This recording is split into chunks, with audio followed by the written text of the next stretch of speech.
Ang naglayas na anak. Sinabi ng Panginoong Hesus, may isang ama na may 2 anak na lalaki. Sinabi ng bunso sa kanyang ama, Ama, ibigay niyo na sa akin ang bahaging mamanahin ko. Kaya hinati ng ama ang ari-arian niya sa 2 niyang anak. Pagkalipas ng ilang araw, ipinagbili ng bunso ang lahat ng minanan niya at pumunta sa malayong bayan. Doon niya ginastos ang lahat sa walang kwentang pamumuhay. Nang maubos na ang pera niya, nagkaroon ng matinding taggutom sa lupaing iyon at naghirap siya. Kaya namasukan siya bilang tagapag-alaga ng baboy sa isang taga-roon. Sa tindi ng kanyang gutom, parang gusto na niyang kainin kahit pagkain ng mga baboy dahil walang nagbibigay sa kanya ng makakain. Nang mapag-isip-isip niya ang lahat, sinabi niya sa kanyang sarili, Sa amin kahit ang mga utusan ng aking ama ay may sapat na pagkain at sobra pa, pero ako rito ay halos mamatay na sa gutom. Babalik na lang ako sa amin at sasabihin ko sa aking ama, Ama, nagkasala po ako sa Diyos at sa inyo. Hindi na ako karapat-dapat na tawaging anak ninyo.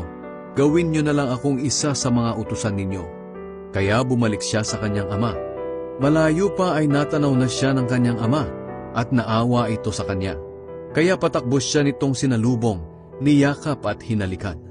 Sinabi ng anak sa kanyang ama, Ama, nagkasala po ako sa Diyos at sa inyo.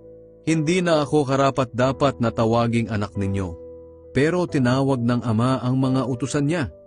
Madali, dalhin niyo rito ang pinakamagandang damit at bihisan siya. Lagyan ninyo ng singsing ang daliri niya at suotan ninyo ng sandalyas ang mga paa niya. At kumuha kayo ng batang baka na pinataba natin at katayin ninyo. Magdiwang tayo dahil ang anak ko na akala ko'y patay na ay bumalik na buhay. Nawala siya pero muling nakita, kaya nagsimula silang magdiwang. Samantala, nasa bukid noon ang anak na panganay at nagtatrabaho. Nang pauwi na siya at malapit na sa kanila, narinig niya ang tugtugan at sayawan sa bahay nila. Tinawag niya ang isang utusan at tinanong, Bakit? Anong mayroon sa bahay? Sumagot ang utusan, Dumating ang kapatid niyo kaya ipinakatay ng inyong ama ang pinatabang baka upang ihanda. Dahil bumalik siyang ligtas at nasa mabuting kalagayan. Nagalit ang panganay at ayaw pumasok sa bahay. Kaya pinuntahan siya ng kanyang ama at pinakiusapang pumasok.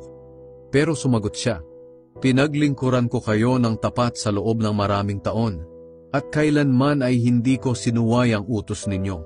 Pero kahit minsan ay hindi ninyo ako binigyan ng kahit isang batang kambing para makapaghanda ako at makapagsaya kasama ang mga kaibigan ko.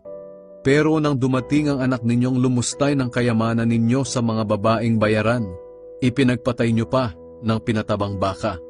Sumagot ang ama, Anak, lagi tayong magkasama, at ang lahat ng ari-arian ko ay sa iyo.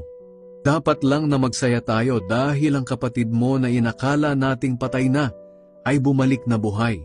Nawala siya, pero muling nakita.